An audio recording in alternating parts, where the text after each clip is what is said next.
friends, I'm Amy and this is A-Star Reads, and it's time for the game of A Bookish Life. Now, I am excited for June. I'm hoping that in June I am able to get more accomplished. I did do pretty well with my reading this last month actually, but I ended up reading only a few books because they were super long books. So maybe in June I'll be able to make a little more progress on, well, I was hoping to make a lot more progress on these books, my current TBR books, but as you'll see later, based on the prompts that I got, I didn't have a lot of choice. I didn't have a lot of choice in not only this, but also in TBR Trail. So I will explain all of that as we get closer to it. But I do have high hopes for June. I will have like a week and a half in between the ending of school and going on my trip to Spain to like maybe do some serious reading. We'll see. We'll see, because you never know how that works out. And then of course on my trip, I'm not putting any pressure on how much I'll actually read during my trip to Spain because I'm on vacation, so who knows what'll actually happen. Before we get into all of that, let's go ahead and see how I did on my TBR last month. So I only had 3 books on my TBR last month because I finished the game. I actually ended the game, which was fantastic. And the first book I ended up with was Fahrenheit 451 by Ray Bradbury, and I did finish this book. It was a reread. I think last time I read it, I was in high school. The second one was a viewer recommendation, and I got recommended The God of the Woods by Liz Moore, and I still haven't picked it up yet. So my goal today is to go to the bookstore and pick that book up. The hold at the library is super, super long. I think there was like 123 people waiting for that hold, and it was just really hard to get my hands on that book. So I'm gonna physically pick up a book, and I did get like a gift card from one of the parents at the school recently, so that's nice. And finally, I chose Dungeon Crawler Carl by Matt Dinniman. This is the 26th, so I still have quite a few days left in this month, and I'm about 30% of the way through with this audiobook, and it is going super well. Like, it's really, really fun. So I think that's pretty successful. Like, I'll have finished 2 out of the 3 books, and considering how well I've done with my TBR previously, that's success, and it doesn't matter because I don't get punished. And all those books that I've had on those previous TBRs, they're all sitting here waiting to be read, and I really want to read them this next month of June. Just doesn't look like that's gonna be the time that I could read them because we got really hard prompts for TBR Trail, and as you'll see for the game of Bookish Life, not as much choice as I would like. So if you are new to my channel and you've never seen my game played before, it's pretty self-explanatory once we get into it, although there are a lot of details and whatnot that you probably won't know off the top of your head, obviously. But if you'd like to learn more about the rules of the game and all the information, I will link the January video where I go over that here. And of course, if you want to just catch up and learn more about my game and what's happened over time, I will have a playlist of all my TBR videos down in the description box below. Now let's go find out what happened with our very first move because, oh yeah, that's right. You, my wonderful viewer friends, have helped me out by submitting at least 10 because our maximum number of spaces I can move on the board as helped by you is 10 spaces. And I was able to take the full 10 moves for my very first move. Let's see what happens with that. All right, so it's time for a whole new round of the game of A Bookish Life. And I'm very excited because we actually finished the game already once this year, which is impressive, and it's only because of you, because of everyone who has helped me by doing the viewer prompt. So thank you so much, and thank you, David, for submitting the 10th submission so that I could do my filming today. I appreciate it. So we are going to start out by figuring out whether or not we're going to college or career. And remember, if we go to career first, then we automatically add, or I automatically add, an extra book to my TBR. So my first prompt will be whatever I get after moving 10 spaces thanks to you and the viewer prompt. But first, let's find out if I'm going to college or I'm going to a career first. So 1 through 5, I'm going to college. 6 through 10, I start at career and add 1 more book to my TBR this month. Oops, come on. There we go. Oh no. I'm starting with the career. Okay, so +1 book. Here are the career cards. They have different careers on them, and whichever one I pull, which is gonna be this one. Travel agent. I have to pick a book that has something to do with travel agent, or traveling, or planes, or a blue cover, or maybe a tropical location. So something having to do with this particular card.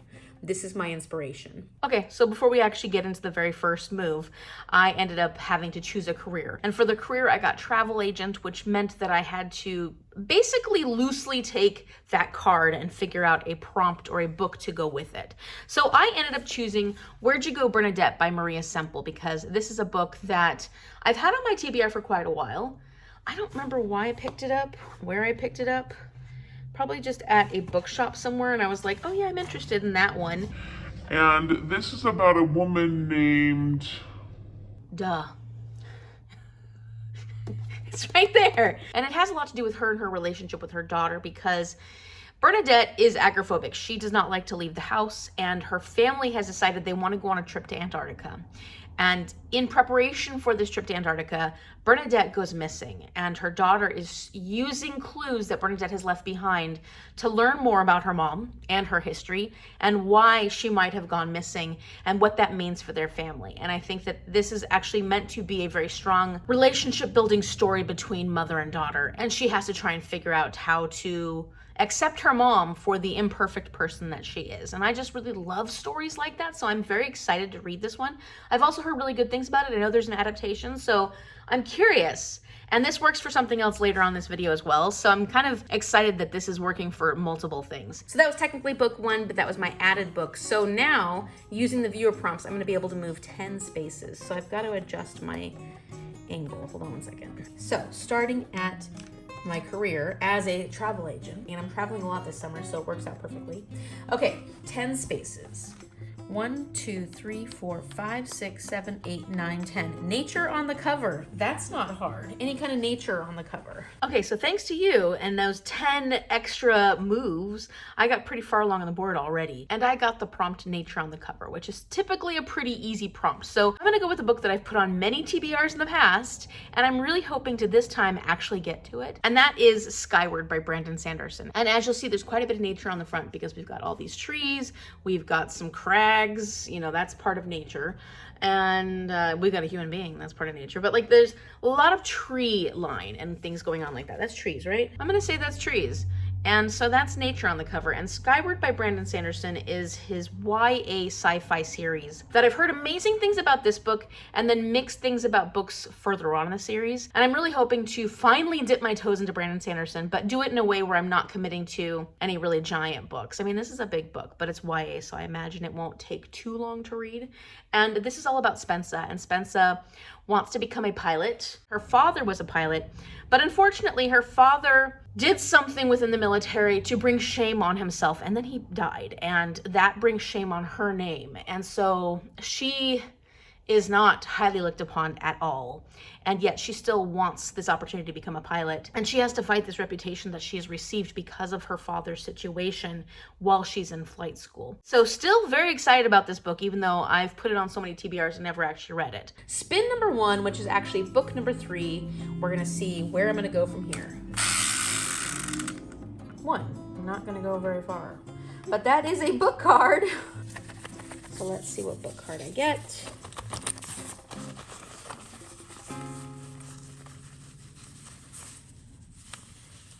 This one. Family pick. So this means somebody other than my mom, because I think there's a mom pick in here. So Jordan could technically pick me a book, and she's raising her hand.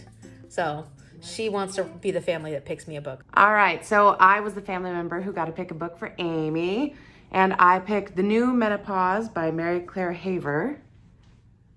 I picked it number 1 because it's nonfiction. I know she likes nonfiction. I also know she needs to read this book. But another reason is because as I'm flipping through it, the first page I land on was about gastrointestinal issues, and I don't know if Amy has told you, but she's had a couple. So I'm like, this would be really good. It might give her some answers that she's been looking for. And I think, you know, it's another book she can mark off her list. Okay, so as you'll have seen, Jordan was actually here when I was filming my rolls, and so she was like, I'll be the family member to pick for you. And then she actually took her time and went through all my shelves, and she was really looking at the different books I need to read. She was looking at my TBR shelf because she knows these are my current want to reads. And she picked up The New Menopause by Mary Claire Haver, which I was recently lent by a coworker because we've been having a lot of conversations about perimenopause. Some of the issues that I've been having with different hormonal behavioral stuff, with physical stuff, I am wondering if I'm at that age where it's very, very possible and very likely that I'm starting to go through perimenopause. But unfortunately, that is all stuff that gynecologists don't tend to talk about much. And it's really frustrating trying to find a good gynecologist in the area I live in that says anything worthwhile. I mean, that sounds really unfair. It sounds really unfair. And it also depends on what kind of insurance you have. So I found someone, or was told about someone who's supposed to be really fantastic, but my insurance wouldn't work for that place. So it's like really frustrating that being an older woman, and I'm not older, but being at the point in my life where things are changing hormonally and I want to get support in those areas, it's so hard to find the kind of support you need. And so she recommended that I read this book because we've been talking a lot about it. Like most of the women at my work talk about this sort of thing because they're either in perimenopause or they're going through it or they've gone through menopause. And so it's a conversation we like to have in the lunchroom a lot. I'm really excited to read this, and I hope it gives me a lot of insight and gives me maybe some next steps as to what I can do within my situation to make sure I'm taking the best care of this body in its 42 years. You know what I mean? And nonfiction of this type tend to be very fast reading for me because I do love science nonfiction and I love information that pertains to me and my own body and stuff like that. So looking forward to checking out the new Menopause. Jordan, thank you so much for picking a book that I need to read anyways because I don't want to hold on to this forever. I hate borrowing books from people and then just sitting on them for a long time. And I do that a lot. So I'm glad to be able to read this one and get it back to my coworker. Spin number 2, which is actually my 4th book and not my final book because remember I got an extra book at the beginning. My 4th book, here we go. 2, it did it on its own. 1, 2, Koi or Challenge. This is gonna require a coin. Actually, it's not Koi or Challenge, it's physical TBR or Goodreads TBR. And that means that I have to randomize my physical TBR and get a book, or randomize my whole Goodreads TBR and get a book. And if you know how many books are on that list, that's kind of scary and daunting. Okay, so I've got my coin. You're a little crooked. I think you're better. Okay, got my coin. On one side, the head side says smooth sailing, and it's got this wheel for the ship on it. And on the other side, it says rough seas, and it's got these rough seas with a ship on it. And this is tails. So heads means that I get to choose from my physical TBR, which, you know, I'm trying to get my physical TBR down. Actually, I don't get to choose from it. I have to randomize from my physical TBR. If I get rough seas, that means tails. I have to randomize my Goodreads. And that is tough. Okay, so we're hoping for smooth sailing. Okay. Ooh, that's a nice flip. It was not good. Nope. Goodreads. I've got to randomize my Goodreads, my whole Goodreads list. How many books are on there? Too many. 1,800, no, 1,900 by now? Okay, so this was my second spin, but my 4th book. And this was rough because as you saw, I got tails. So I got a random book off my whole Goodreads TBR. And when I went and did this, it was at 1,902 books on my want to read. Yeah, that's a lot. And it may seem like too much to some, but it gives me a lot of options, gives me a lot of different options. So what made this really challenging was that when I did the random number generator from 1 to 1902, I got 967, which is easy to figure out when you have internet and you have a computer that you can sort Goodreads on and all this stuff. And I just didn't feel like going over to anybody's house to try and figure it out. And I really wanted to know what book it was going to be because I was trying to work really hard yesterday on getting my TBR all figured out. So I used the Goodreads app on my phone, and it does, when you look at the want to read, it does do 5 books at a time. So like I can do 5 books, scroll to the next 5 books and count by 5s. And I did that. And it took a long time because I had to restart a few times. And then I adopted the help of Jordan to like remember which 100 I was on. But I eventually got to 900. And then this video that I'm showing you was from 900 to 967. And when I got to 967, it was The Lying Game by Ruth Ware. And this one is one that I don't have any imminent urge to read. I've been very curious about reading Ruth Ware in the past, and I think when I was initially looking at some of the books that she had written, this one sounded interesting to me. But I know that this is one of her more low-rated ones, or one that a lot of people liked less than others. And so there's a part of me that's like, whew, I don't know. Am I still interested in this? But I figure to be able to do justice for this particular prompt, I need to just go with whatever it gives me. And so I am going to read The Lying Game. I'm hoping that I enjoy it. It'll be something completely different because it'll be a mystery thriller, which I don't tend to read too much. And I haven't yet read anything by Ruth Ware. So this will give me a little bit of insight into Ruth Ware's writing style. My mom recently actually just finished The Woman in Cabin 10 by Ruth Ware, and she loved it. So I'm like, maybe this will be a mystery writer that I'll enjoy, and I'll then look forward to going on to that one. So as far as I could tell, The Lying Game is about this woman who ends up finding a body, a dead body, or body parts or something like that. And she calls her friends together, friends I think from high school or something like that, to help her figure out what's going on or help her figure out some next steps. And I guess it's called The Lying Game because they either played games about lying in the past, or they have to figure out how to lie about what actually ended up happening to help protect their friend. I kind of briefly looked over the synopsis, and I just would have to like pull my phone off and figure all that stuff out, which I'm not going to do right now. It's really hard not having my computer to just be able to like look up stuff. Still so upset about the internet being out, but it's okay. And what I'm hoping will be my 5th and final book, and for my 3rd spin is, and this is actually going to be your viewer prompt, so pay close attention. Well, we're going to get stuck. We're going to stop at the stop sign, and it's a book about love, romance, or prominent relationships. So the final spin and the final book, which is my 5th book for this particular TBR game because of that added one at the beginning, I got a very easy prompt. I love this prompt because it is so easy. And it's a book about love, romance, or prominent relationship. And this is the viewer prompt, which I'll talk to you about in a minute. But yeah, so for me, that means that it's a book that I try to lean towards like a romantic relationship because it's on the wedding spot on the board. But of course, there are many other relationships that we have in our life. And so prominent relationship, as long as it's about a relationship between two people that's a really important relationship, that's what matters the most. So it doesn't have to be a romantic relationship. So for this, I'm going to be reading A Lady for a Duke by Alexis Hall, which is one of my 45 before 45 books. It's a romance, and I've been looking forward to this one for a very long time because Alexis Hall is a wonderfully queer author, and I've heard such great things about them. And I have been looking forward to this particular book because it's an historical romance and our main protagonist is transgender.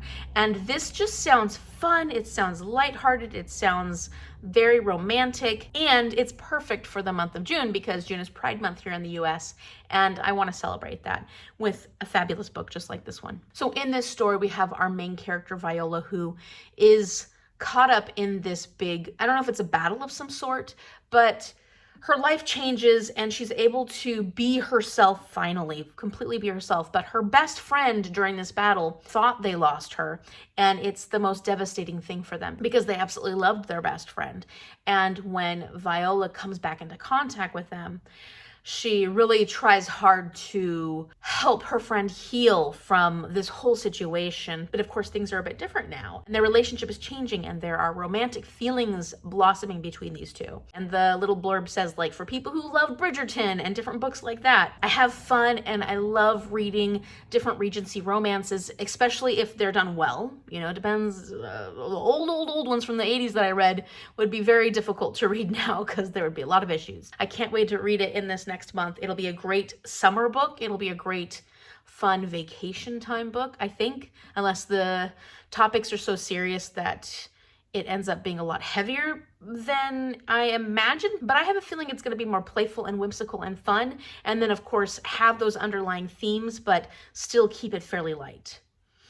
Let me know in the comment section down below if I'm wrong, but I'm still going to read it either way. I'm very, very excited about this one. So for you, this means that your viewer prompt for the month of June is to read a book that has love, romance, or prominent relationship in it. And then after you have read that book, come back in the comment section down below. Let me know if you enjoyed it, what the book was, and what rating you gave it. I would also like to know if you felt like it was a good representation of whatever love, romance, or prominent relationship that you intended. Like, you know, sometimes you get a book and it has the center of a relationship, but then you feel unsatisfied with it, or it's supposed to be a romance, but it ended up being more of this or more of that. I just want you to let me know if it was a good representation of this prompt. Like, did it do a good job being what it was supposed to be? Once you've done that and you've put your comments in the comment section below, I will go ahead and add you to my spinner wheel. And I think next month, the next TBR is when I will be spinning, and we will find out who the winner for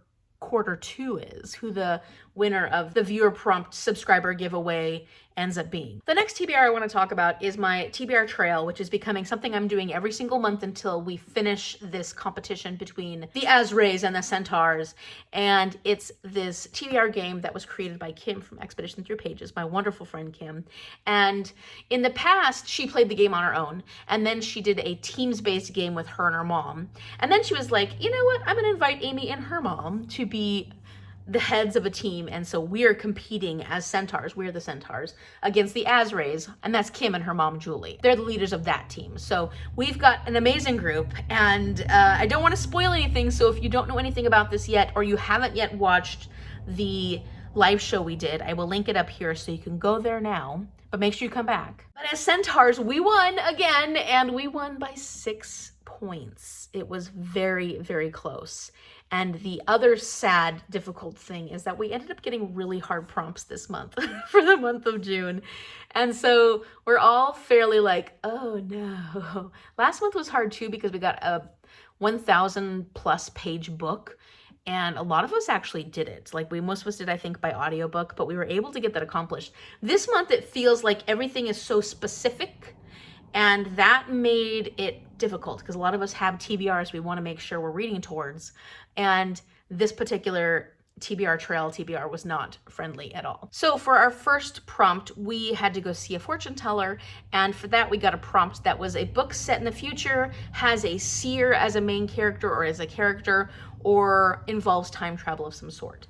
And so for that, I'm going to be reading Skyward by Sanderson because this is, we don't know what year it's set in necessarily, but based on some of the other lore and the other books surrounding this, it's said that it's either like 2300 or 2500 or something like that. So it's definitely set in the future, and that works perfectly for this particular prompt. So for prompt number 2, we got a challenge, which means that we have to compete against the other team. And unfortunately, we lost. And that means that we have to spin the extremely hard challenge wheel. And so we got someone else picks a book for you, like someone else picks a book for me, and you're not allowed to give many hints, like pick it off my shelves, or I would like a book like this. And I actually already had this, luckily, because last month for the TBR game, your recommendation, and I let you know that you could pick it off my Goodreads if you wanted to, but you didn't have to. People could pick whatever they wanted me to read for that particular viewer recommendation. And I ended up getting the recommendation from Marissa for The God of the Woods by Liz Moore. And this is one that I've been thinking I'd be interested in reading for a while, but it wasn't actually on my Goodreads. I hadn't set it up as a want to read.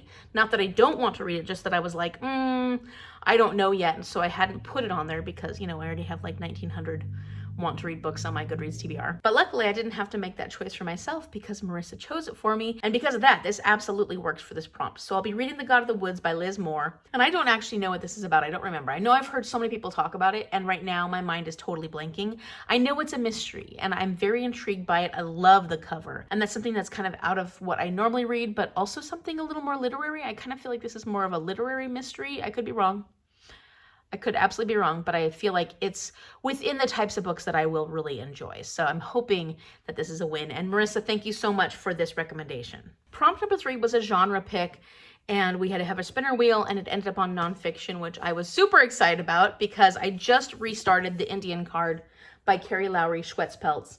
And I knew that this would work for me because I'm reading it anyways. This was a book I started last year for Herkyed because it was a new release, and then I just never ended up finishing it because I had to pick up a whole bunch of different books, and it was one of those books that I really wanted to spend time reading because it pertains to me in a lot of ways. I wanted to make sure I wasn't racing through it, but I was supposed to get it done for Herkyed, and yeah, I never finished it at that time, so I want to make sure I finish it now. It's another one of those books that's hanging out on my Goodreads saying, Currently reading. It's been currently reading for quite a few months now. For prompt 4, we got randomization and we got continent again, which we also got last month. But we got the continent of Antarctica, which at first we were all like, what? Antarctica? But it turns out there were quite a few books for Antarctica that we could use. And one of them was Where'd You Go, Bernadette by Maria Semple, because their family is planning a trip to Antarctica. So this actually was what made me want to read this book. And then it just so happens it also worked for the game of Bookish Life. And there are some icebergs behind her, so clearly they do at some point make it to Antarctica. Then we did another challenge, and we lost the second challenge we did. It was not good. So we got another extremely hard prompt, and the extremely hard prompt we landed on was a random country. And so the random country that we got at first was Fiji. And I think the other team was feeling really bad for us because we were getting such difficult prompts, just prompts that a lot of people on the team weren't necessarily excited about. It was just turning out to be such a difficult round that they said, you know what, you can do 3 countries. So randomize 3 countries and you have to pick a book that is either set in one of those 3 countries or the authors from one of those 3 countries or what have you. So we got Fiji, Guinea-Bissau, then we also got Peru. So we had 3 options. They weren't the easiest of options, but we made it work. And one of the books that a lot of us are going to be reading is called A Disappearance in Fiji by Nalima Rao. And I'm very happy about this one because it is written by a Fijian author.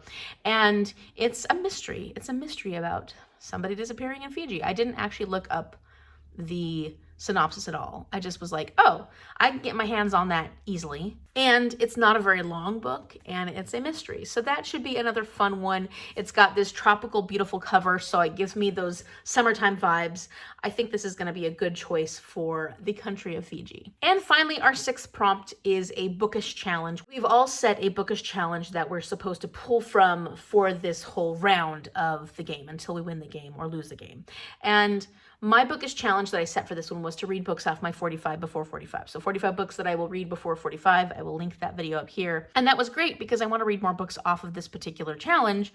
Wasn't amazing though, because I want to read some of these books. I have so many books just sitting here waiting for me.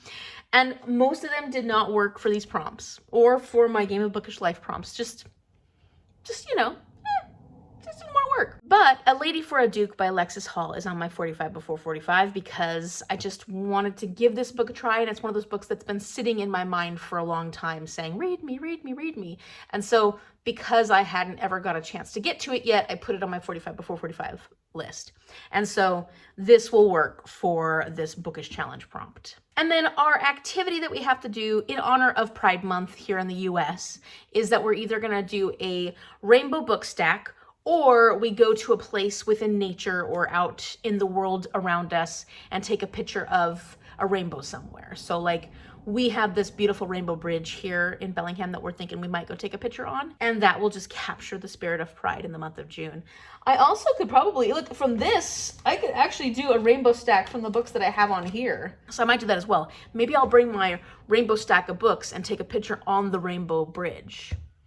Why not? Might be kind of fun. So that's it for TBR Trail. It doesn't seem that hard, but the prompts were so specific that it was hard for a lot of us to make it work within our TBRs. I will be participating in Camp Seasonathon, which is a seasonal seasonathon created by Melanie from Completely Melanie. And I actually ended up on the purple team. And the purple team is led by Kimberly from Whimsical Narratives. And there's another team too, which is gonna be led by Debbie from Book and Bujo. So we're gonna be competing. Our purple team is gonna be competing with those 2 teams, with Melanie's team and Debbie's team.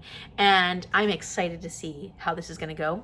So we're basically at camp, and we have a whole bunch of different, there's a map which looks really cool. I want to print it out when my internet eventually comes back up again. And for that, I think I'm going to plan like a day at camp and try and get as many of those books for the day at camp that I plan as I possibly can, considering what my TBR for the Game of Bookish Life and my TBR Trail TBR is looking like. I haven't put that fully together yet, but I also have to be realistic as to what I'm going to be able to complete, considering like we're coming up at the end of the school year. I only have like a week and a half off before I go to Spain. I'll be in Spain for the last portion of June. So like, what will I actually be able to accomplish? What's realistic, but what is also helpful for my team? So I'm going to plan that out in the next week or so before June starts. Let me know in the comment section down below if you've read any of the books that I've talked about in this video and what you thought about them, if you think I'm going to enjoy them, if you think they might be misses for me. Hopefully I will enjoy them. I am excited about the books that I have. I think it's a nice variety this time around. So even though I don't have everything, here is my TBR as well as the 2 up here that I will be reading for the month of June for the Game of a Bookish Life. And I wish you good luck on your book that is all about love, romance, or a prominent relationship. If you like this video, give it a big thumbs up and subscribe so you can see what happens in the month of June. It's the beginning of summer and I'm very, very excited about summer. I'm ready for it now. Thank you so much for watching. I will see you later.